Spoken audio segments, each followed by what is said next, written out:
भक्त्या त्वनन्यया शक्यः अहमेवं विधोऽर्जुन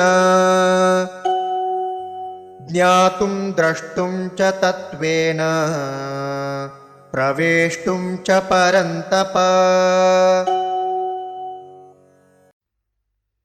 भक्त्या तु अनन्यया शक्यः अहम् एवं विधः अर्जुन ज्ञातुं द्रष्टुं च तत्त्वेन प्रवेष्टुं च परन्तप। भक्त्या त्वनन्यया शक्या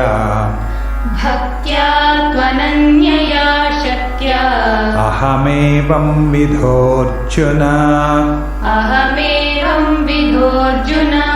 ज्ञातुं द्रष्टुं च तत्त्वेन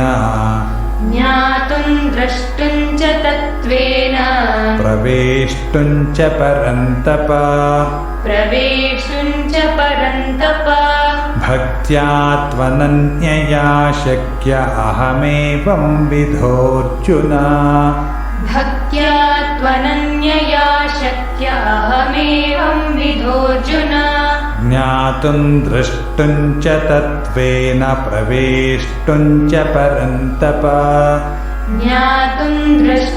च तत्त्वेन प्रवेष्टुं च परन्तप।